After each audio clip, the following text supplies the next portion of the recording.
Yet as great as the urge to vilify is, as sweet as revenge seems, think, why waste time answering the damage done with even more?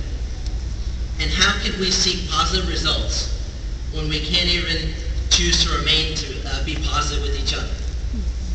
In the face of often violent opposition than the 9 people who walked through those doors those days.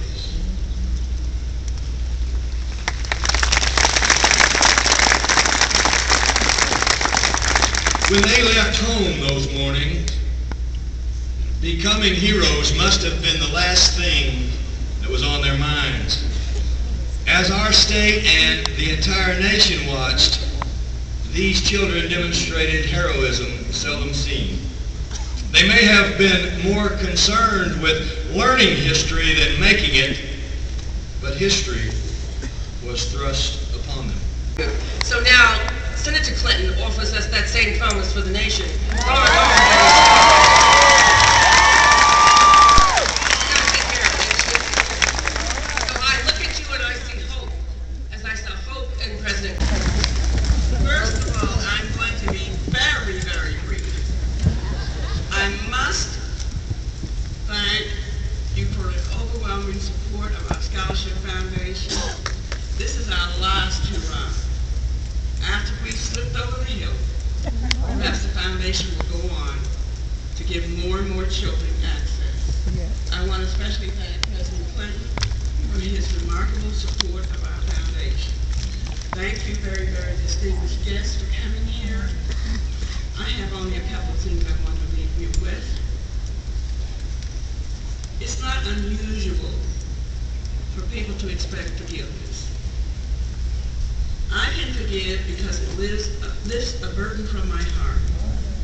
For the example you set about the future we can have years younger and better looking than me, and I sort of resent that, but I have to note that the socks you're wearing are the coolest thing.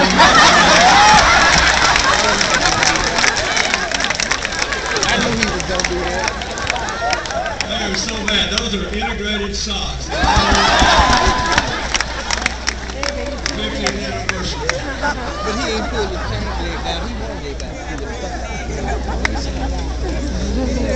Ladies and gentlemen, I feel somewhat awkward here because I know everything that needs to be said has already been said. I want to say first, this is a truly historic event for 2 reasons. The one we've come to acknowledge and another. You may be watching with your very own eyes the last time when I will be speaking and Hillary will be listening. And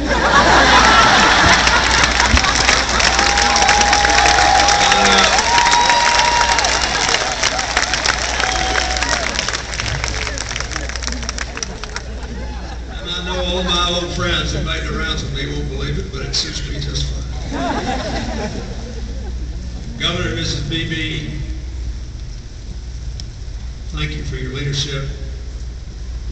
Jim, Guy, and Betty, Mike and Jen, David and Barbara, I could have never made it through the White House years without you.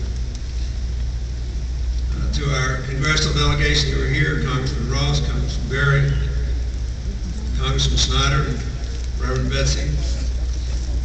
We have 2 visitors in Congress who are here, Congressman Sanford Bishop from Georgia and Congressman Danny Davis from Chicago, but he's really from Arkansas, and when nobody's looking, he admits it. And so I'm very grateful for the presence of a member of the President's Cabinet who spoke at the dedication to the Visitor Center of the Secretary of the Interior, Dirk Kempthorne, who was a senator and a governor when I was president. Thank you for being here and for your service. I'll be quite brief. I want Eisenhower to stand up. Thank you very much.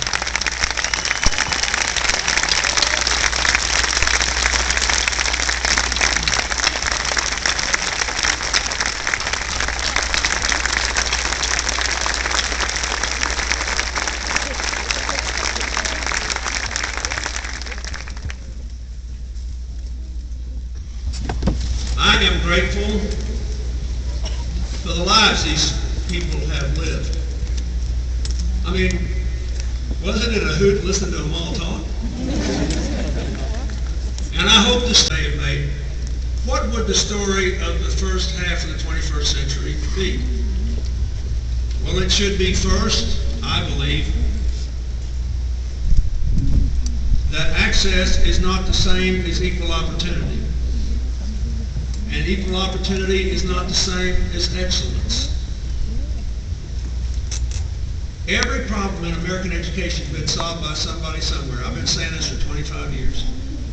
We have still, more than 20 years after the first Nation at Risk report was issued, not solved the fundamental challenge of American education, which is how to replicate excellence. Every single student in America, without regard to color, or income, or background, deserves that. There were years when I was governor when Central High School produced 25% of all the merit scholars in Arkansas. One high school.